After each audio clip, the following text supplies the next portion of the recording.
அகிலமெங்கும் உள்ள தமிழ் நேயர்கள் அனைவருக்கும் பரம்பரை ஜோதிடர் உங்கள் மனோ பாலாஜியின் அன்பான வணக்கம். மீன ராசியில் பிறந்த அன்பர்களுக்கு அக்டோபர் மாத ராசி பலன். இந்த மாதத்தில் நவ கிரகங்களுடைய பெயர்ச்சிகளை வச்சுதாங்க ஒருத்தருடைய வாழ்க்கையில் எந்த மாதிரி மாற்றங்கள் ஏற்படுதுன்னா அந்த பெயர்ச்சிகள் பலமாக இருக்கிற போது அவங்களுடைய வாழ்க்கையில் சில முன்னேற்றங்கள் ஏற்படுதுங்க. நாம் கடுமையாக உழைச்சா கூட சில நேரங்களில் நாம் அந்த உழைப்புக்கு தகுந்த நல்ல பேரோ இல்லை அந்த உழைப்புக்கு தகுந்த பண வரவோ இல்லை அந்த வேலையில் நமக்கு ஒரு முன்னேற்றமோ ஏற்படுறது, அதாவது அந்த கிரக பயிற்சிகள் தாங்க. சரிங்களா? சிலர் பார்த்தோம்னா சாதாரணமாக அவங்க பாட்டில் ஈஸியாக ஒரு வேலையை செய்வாங்க. ஆனால் அவங்களுக்கு பார்த்தோம்னா பெரிய அளவில் முன்னேற்றம் இருக்கும். அதுக்கு காரணம் என்னென்னா, அந்த கிரக பயிற்சிகள் சாதகமாக இருக்கக்கூடிய நேரத்தில் அவங்களுக்கு எந்த வேலை தொட்டாலும் அது வெற்றியாக இருக்கும். அப்போது இந்த கிரக பயிற்சிகள் ஒரு மனிதனுடைய வாழ்க்கையில் ரொம்ப ரொம்ப முன்னேற்றமுங்க.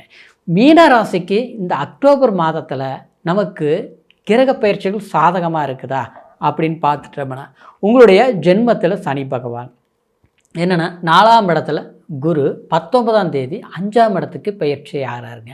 அது 5ஆம் இடத்துக்கு பயிற்சி ஆகிறது மட்டும் இல்லாமங்க உச்சபலம் அடைய போகிறாருங்க. அது 5ஆம் இடம் சூப்பருங்க. அதாவது 5ஆம் இடத்துல குரு இருக்கிறது நல்லதுங்க. அது உச்சம் அடையும் போது அந்த குரு உங்களுடைய ராசியை பார்க்குதுங்க. கண்டிப்பாக இது ஏதோ ஒரு பெரிய மாற்றம் நிச்சயமாக உங்களுக்கு இருக்க போகுதுங்க. இன்னொன்று பார்த்தோம்னா, அதாவது 6ஆம் இடத்துல கேதுங்க. அந்த கேது விட சுக்கிரன் கேதோட பிடியில் இருந்தாருங்க. ஆனால் இந்த 9ஆம் தேதி பார்த்தோம்னா 7ஆம் இடத்துக்கு பயிற்சி ஆகிறாருங்க. அற்புதமான ஒரு மாற்றம். ஏன்னா நீச்சம் அடைஞ்சாலும் நீச்ச பங்க ராஜயோகம் அடைய போகிறாருங்க. இன்னொரு விதத்தில் பார்த்தோம்னா சூரியன் அதாவது 7ஆம் இடத்துல தான் சஞ்சாரம் பண்ணிகிட்டு இருப்பாருங்க 17ஆம் தேதி வரைக்கும். அதுக்கப்புறம் 8ஆம் தேதி அதாவது 8ஆம் இடத்துக்குங்க. புதன் பொறுத்த வரைக்கும் 7ஆம் இடத்தில் ஆட்சி பலத்தில் இருக்கக்கூடிய புதன் பகவான் 8ஆம் இடத்திற்கு பயிற்சி போகிறாருங்க. இந்த 8ஆம் இடம் போனாலுமே புதனை பொறுத்த வரைக்கும் மறைவு ஸ்தானங்கிறது இல்லாதனால உங்களுக்கு பெரும் அபரிவிதமான ஒரு முன்னேற்றங்கள் ஏற்படக்கூடிய ஒரு காலகட்டம் இருக்குதுங்க. ஆனால் இந்த ஒரு சூழ்நிலையில் இந்த மாத பலன்கள் உங்களுக்கு பொறுத்த வரைக்கும் கண்டிப்பாக எதிர்பாராத ஒரு முன்னேற்றத்தை கொடுக்கும். ஏன்னா 7ஆம் இடத்துல நீச்சபங்க ராஜயோகம், 5ஆம் இடத்துல அதாவது உச்சம் அடைஞ்ச குரு, அந்த குரு பகவான் கரெக்டாக உங்களுடைய ராசிக்கு அதாவது 11ஆம் இடம் லாபஸ்தானத்தை பார்க்க போகிறாருங்க. அப்போது லாபங்கிறது உச்ச குரு பார்க்கும்போது இது வரைக்குமே எது என்னால் முடியல, இது நடக்கலை அப்படிங்கிற ஒரு விஷயத்தை நீங்கள் கண்டிப்பாக செய்து முடிப்பீங்க. ஏன்னா கடந்த காலத்தில் பார்த்தோம்னா உங்களால் நீங்கள் எவ்வளோதான் திறமை படைத்தவங்களாக இருந்தாலும் நீங்கள் வேணால் மற்றவங்கள வாழ வச்சுருப்பீங்களா, இல்லை மற்றவங்களுக்கு வழிகாட்டியாக இருந்திருப்பீங்க, அடுத்தவங்களுக்கு சில வாய்ப்புகளை உருவாக்கி வச்சுருப்பீங்க. ஆனால் நீங்கள் அந்த அளவுக்கு சாதிக்க முடிஞ்சதாக பார்த்தோம்னா இந்த ஒரு 1.5 வருஷ காலமாக கடுமையான மன உளைச்சலுக்கு ஆளாகியிருப்பீங்க. அதே சமயத்தில் உங்களுக்கு 12ஆம் இடத்துல ராகுவும் சஞ்சாரம் பண்ணிட்டு இருந்த இந்த 1 வருஷ காலகட்டமாகவே உங்களுடைய எண்ணங்கள் சிந்தனைகள் எப்படி இருக்குன்னா பெரிய அளவில் நீங்கள் முயற்சி எடுப்பீங்க. ஆனால் அதுக்கு ஒரு முதலீடு போட்ட முதல் எடுக்க முடியல. அதே மாதிரி தூர பிரயாணம் போனாலும் அந்த இடத்துல நிரந்தரமாக இருக்க முடியல. வீட்லேயும் பார்த்தோம்னா நம்ம எவ்வளோதான் அன்பாக இருந்தாலும் சங்கடமாக தான் போயிட்டு இருக்குது. சிலர்கள் பார்த்தோம்னா குழந்தைங்க கிட்டேயே கொஞ்ச நேரம் உட்காந்து பேச முடியாது. அது மட்டும் கிடையாது, கணவன் மனைவி இருந்தாலும் பாசம் இருக்கும், பகிர்ந்துக்க முடியாது. ஏதோ ஒரு சூழ்நிலையில் பிரிஞ்சிருக்கிறது, இல்லையோ கூடையே இருந்து சங்கடத்தோடு வாழ்ந்துட்டு இருக்கிறது, இப்படி தான் உண்டாகி இருக்குங்க. இன்னொன்று பார்த்தோம்னா சிலருக்கு எல்லாமே இருந்து ஆரோக்கியம் கெட்டு போயிருக்கும். மருந்து மாத்திரை சாப்பிட்டுட்டு இருக்கிறேன், மருத்துவம் பண்ணிகிட்டு இருக்கிறேன், எல்லா வைத்தியங்களும் பண்ணேன், ஆனால் சரி வர மாட்டேங்குது. இப்படி ஏதோ ஒரு வழியில் பாதிப்புகளை கண்டிப்பாக உண்டாகிருக்குங்க. அப்போது இந்த காலகட்டம் இந்த 17ஆம் தேதிக்கு பிறகு பார்த்தோம்னா அக்டோபர் பொறுத்த வரைக்கும் உங்களுக்கு பூர்வ புண்ணிய அமைப்பில் கண்டிப்பாக குலதெய்வத்தோடைய அனுகிரகங்கள் நிச்சயமாக கிடைக்கும். ஏன்னா உங்கள் ஜென்மத்தை பார்க்குறதுனால உங்களுடைய ஒரு வைத்தியம் பார்த்தாலும் உங்களுடைய ஒரு கோயிலுக்கு போய் சாமி கும்பிட்டாலும் இல்லை நம்மளுடைய ஆட்டோமேட்டிக்காகவே தன்னம்பிக்கை ஒரு எனர்ஜிங்கிறது கண்டிப்பாக பிறக்கும். அப்புறம் இந்த உங்களுடைய ராசிக்கு புதனுடைய வீட்டில் சுக்கிரன் இருந்து அது அதாவது பங்கம் அடையக்கூடிய சுக்கிரன் ராஜ் யோகம் பெறும்போது அது வந்து 8ஆம் அதிபதியாக இருக்கக்கூடியவர் வந்து 7ஆம் இடத்தில் வரும்போது வாழ்க்கையில் இந்த பாதிக்கப்பட்டது அப்படின்னா மனைவிக்கு உடம்பு சரியில்லை, இல்லை கணவருக்கு உடம்பு சரியில்லை, வீட்டில் யாருக்காவது மருத்துவம் பார்த்துட்டு இருக்கும்பாரு, அது இந்த பிரச்சனைக்கு ஒரு தீர்வு ஏற்படும். அப்புறம் திடீர்னு வந்து குடும்பத்தில் பிரிஞ்சு போயிட்டோமுங்க. பாசபந்தத்தில் வந்து குறையில்லாமல் வாழ்ந்துட்டு இருந்தோம். இன்றைக்கி கண்ணீர் கலகமாகி போச்சு, நிம்மதிகள் பறி போயிடுச்சு.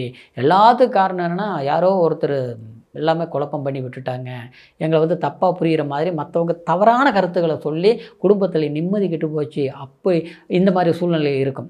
ஆனால் இந்த நேரத்துலங்க நிச்சயமாக நமக்கு அடுத்தவங்க வேணும்னே நம்ம குடும்பத்தை கெடுத்துருக்குறாங்க. அதாவது நமக்கு வர வேண்டிய வாய்ப்புகளை அவங்க தடுத்துருக்குறாங்க. அது உணர்ந்துக்குவீங்க. யார் தப்பாக புரிஞ்சுக்கிட்டோமோ நம்ம குடும்பத்தில் இருக்கிறவங்க அது தப்பு புரிஞ்சது வந்து உண்மை இல்லைங்கிறது தெரிஞ்சுக்கக்கூடிய சந்தர்ப்பங்கள் சாதகமாக அமையுங்க. சரிங்களா? அப்புறம் 8இல் செவ்வாய். 8இல் செவ்வாய் 2ஆம் அதிபதி 8இல் போய் இருக்கிறது தனஸ்தானத்தில். தனஸ்தானாதிபதி மறைவு ஸ்தானத்தில் இருக்கிறது அவ்வளவு சிறப்பு கிடையாது.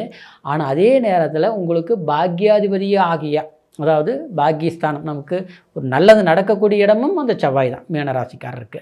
ஆனால் அது வந்து பார்க்கும்போது 8ஆம் இடங்கிறது அது அவ்வளோ சிறப்பு இல்லை.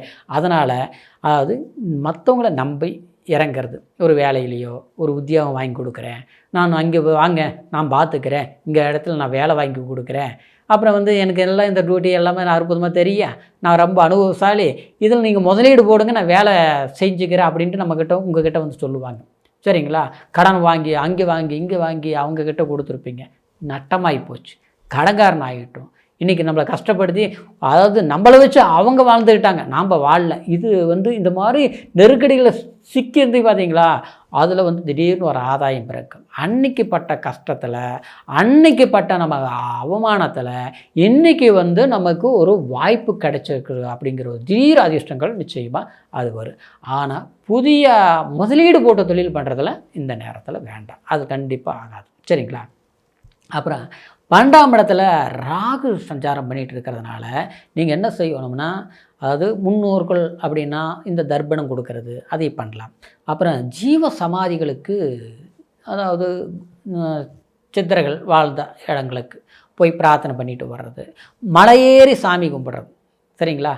மலையேறி தரிசனம் பண்ணிட்டு வந்தால் இந்த மாதத்தில், இந்த அக்டோபர் மாதத்தில் உங்களுக்கு அபரிவிதமான வளர்ச்சி, திடீர்னு எதிர்பாராத ஒரு நன்மையான விஷயங்கள், நம்மளுடைய வாழ்க்கையில் எது கிடைக்காமல் தடுமாறி கொஞ்சம் நிதானத்தை கொடுத்துருந்ததோ அந்த மாதிரி விஷயங்கள் இந்த மாதத்தில் நடக்கிறதுக்குள்ளான வாய்ப்புகள் நிச்சயமாக இருக்குதுங்க. சரிங்களா? இப்போ சொன்ன பலன் கோச்சாரம். இந்த கோச்சாரங்கிறது நம்மளுடைய ராசியை வச்சு இந்த கிரக பயிற்சிகள் நமக்கு எத்தனாம் இடத்துல இப்படின்னு சொல்கிறோம். ஆனால் இருந்தாலும் இது வந்து எப்படின்னாங்க, ஒரு ராசிங்கிறது கோச்சாரம் தான், ஆனால் முழுமையான விதிங்கிறது லக்னம். சரிங்களா?